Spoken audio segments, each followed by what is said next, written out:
Chief justice قاضی فائز عیسیٰ کی سربراہی میں سپریم کورٹ کے 4 رکنی بینچ نے سنگین غداری کے کیس میں خصوصی عدالت کی طرف سے پرویز مشرف کو سنائی گئی سزا بدھ کے روز اپنے فیصلے میں درست قرار دیتے ہوئے لاہور ہائی کورٹ کا فیصلہ کالعدم قرار دے دیا ہے۔ دسمبر 2019 میں آئین کے آرٹیکل 6 کے تحت قائم کیے گئے سنگین غداری کے مقدمے کی سماعت کرنے والی خصوصی عدالت نے پرویز مشرف کو 3 نومبر 2007 کو ملک آئین توڑنے کی پاداش میں سزائے موت کا فیصلہ سنایا تھا، جسے بعد میں لاہور ہائی کورٹ نے کالعدم قرار دے دیا تھا۔ 3 نومبر 2007 کی ایمرجنسی کے پس پردہ محرکات کی بات کریں تو یہ عوامی یا ملکی مفاد میں نہیں لگائی گئی تھی، بلکہ اس کا مقصد صدارتی انتخابات کو سبوتاژ کرنا تھا۔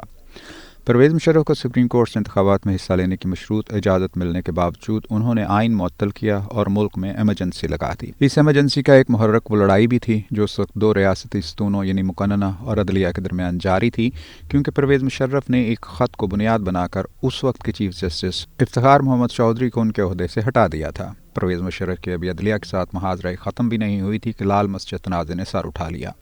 اب میڈیا پر ہر طرف حکومت اور ریاست کی ریٹ چیلنج ہونے کی بات ہو رہی تھی۔ جولائی 2007 میں لال مسجد پر آپریشن ہوا اور یوں یہ معاملہ بھی سپریم کورٹ میں جا پہنچا۔ ایسے میں صدارتی انتخابات سر پر پرویز مشرف بطور آرمی چیف ان انتخابات میں حصہ لینے پر بضد تھے۔ صدارتی انتخابات میں پرویز مشرف کے مد مقابل جسٹس ریٹائرڈ وجیہ الدین اور مختوم امین حفیم نمایاں امیدوار تھے۔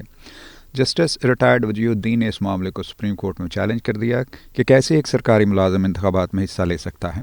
اس دوران سپریم کورٹ کے ایک بینچ نے پرویز مشرف کو آرمی چیف کے عہدے پر رہتے ہوئے صدارتی انتخابات میں حصہ لینے کی مشروط اجازت دی، اور اس کے ساتھ ساتھ الیکشن کمیشن کو یہ بھی ہدایت کی کہ اس وقت تک کامیابی کا نوٹیفیکیشن جاری نہ کیا جائے جب تک ان کی اہلیت کے خلاف درخواست کا فیصلہ نہیں ہو جاتا۔ اس فیصلے کی روشنی میں اس وقت کے chief election commissioner justice retired قاضی محمد فاروق نے بطور ریٹرننگ افسر صدارتی انتخابات کی کارروائی مکمل کی، اور میں بطور وفاقی سیکرٹری الیکشن کمیشن اس اہم ترین صدارتی انتخابات کا چیف پولنگ آفیسر تھا، اور 4 صوبائی ہائی کورٹس کے چیف جسٹس صاحبان اپنے اپنے صوبے میں صدارتی انتخابات کے ریٹرننگ افسران تھے۔ اس سے پیشتر 30 ستمبر 2007 کو chief election commissioner justice retired قاضی محمد فاروق نے پرویز مشرف کے کاغذات نامزدگی منظور کرتے ہوئے سپریم کورٹ کے جون 2006 کا اہم ترین فیصلے کا حوالہ دیا تھا، جس میں اس وقت کے چیف جسٹس ناظم الدین صدیقی نے قاضی حسین احمد بنام وفاقی حکومت اور پیپلز پارٹی لائرز فورم بنام وفاقی حکومت کی آئینی پٹیشن کے حوالے سے فیصلہ دیا تھا کہ صدر مملکت کے انتخاب میں آئین کا آرٹیکل 62 لاگو نہیں ہوتا، لہذا اس اہم ترین فیصلے کو بنیاد بنا کر چیف الیکشن کمشنر قاضی محمد فاروق نے پرویز مشرف کے صدارتی انتخاب کے لیے کاغذات نامزدگی منظور کر لیے تھے، اور 4 صوبائی اسمبلیوں اور مشترکہ پارلیمنٹ کے اراکین نے بھاری تعداد میں پرویز مشرف کے حق میں ووٹ دیے۔ لیکن چونکہ سپریم کورٹ نے صدارتی انتخاب کا گزٹ نوٹیفیکیشن جاری کرنے پر حکم امتناعی جاری کیا ہوا تھا، لہذا الیکشن کمیشن نے آئین کے آرٹیکل 41 کے تحت صدارتی انتخاب کے نتائج کو صدارتی شیڈول کے تحت روک لیا، اور سپریم کورٹ سے پرویز مشرف کی بطور سرکاری عہدیدار صدارتی انتخاب کی اہلیت کا فیصلہ آنے تک صدارتی انتخاب کے نتائج کو عبوری طور پر منجمد کر دیا۔ حالانکہ آئین کے آرٹیکل 41 کے تحت ان نتائج کو کسی بھی عدالت میں چیلنج نہیں کیا جا سکتا تھا، لیکن اس آرٹیکل کی موجودگی میں بھی سپریم کورٹ نے ماورائے آئین حکم امتناعی جاری کیا، جبکہ یہ فیصلہ جاری کرنے والے بینچ کے کچھ جج صاحبان نے یہ ریمارکس بھی دیے تھے کہ صدارتی انتخاب میں رخنہ اندازی نہیں کی جا سکتی۔ ممکن ہے کہ یہ سارا ریکارڈ الیکشن کمیشن کے پاس اب بھی موجود۔ دوسری طرف صدارتی انتخاب کے حوالے سے ایوان صدر اور سپریم کورٹ کے بعض معزز جج صاحبان کے درمیان بیک ڈور بات چیت چلتی رہی، اور صدر پاکستان کے سیکورٹی سیکرٹری طارق عزیز اور صدر مملکت کے chief of staff general Hamid Javed اس حوالے سے کافی متحرک رہے۔ اس حوالے سے ایک اہم موڑ 1 نومبر 2007 کو آیا جب مرحوم lieutenant general retired Hamid Javed اور مرحوم طارق عزیز کے بقول اس وقت کے چیف جسٹس افتخار محمد چودھری کے ساتھ یہ معاملہ طے پایا کہ ایوان صدر یہ بیان جاری کرے کہ chief justice retired Iftikhar Chaudhry کے ساتھ ایوان صدر سے جو زیادتی ہوئی اور انہیں معطل کیا گیا اس کی تلافی کی جائے،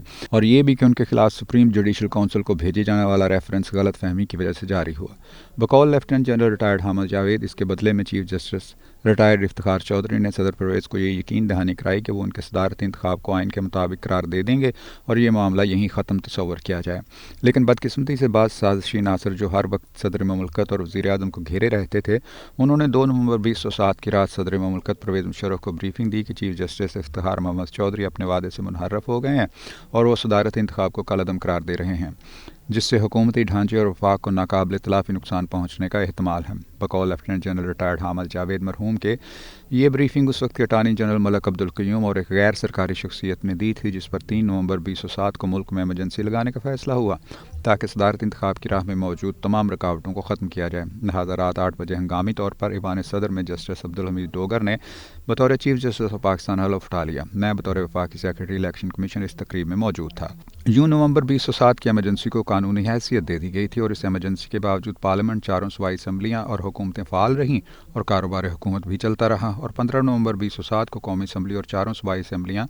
اپنی آئینی مدت پوری کرنے کے بعد تحلیل ہو گئیں، اور ایمرجنسی آرڈر 2007 کے تحت الیکشن کمیشن نے 18 نومبر 2007 کو انتخابی شیڈول جاری کر دیا۔ اس ایمرجنسی کا ملک کے عام انتخابات پر کوئی اثر نہ ہوا اور 27 نومبر 2007 کو آرمی کمان کی تبدیلی بھی ہو گئی، گویا سارا عمل نام نہاد ایمرجنسی کے تحت ہی مکمل ہوتا گیا۔ اس ایمرجنسی سے سوائے چند جج صاحبان کے کسی کو بھی کوئی نقصان نہیں پہنچا تھا۔ Chief justice of Pakistan Abdul Hamid Dogar کے زیر سرپرستی لارجر بینچ نے 6 اکتوبر 2007 کے صدارتی انتخاب کو آئینی قرار دے کر حکم امتناعی واپس لے لیا تھا، اور اسی رات کو الیکشن کمیشن نے کیبنٹ سیکرٹری کو صدارتی انتخاب کا رزلٹ بھجوا دیا تھا، اور اگلے ہی دن chief justice of Pakistan Abdul Hamid Dogar نے صدر پرویز مشرف سے حلف لے لیا۔ لہٰذا 3 نومبر 2007 کی ایمرجنسی کی اس وقت تمام اداروں نے توثیق کر دی تھی۔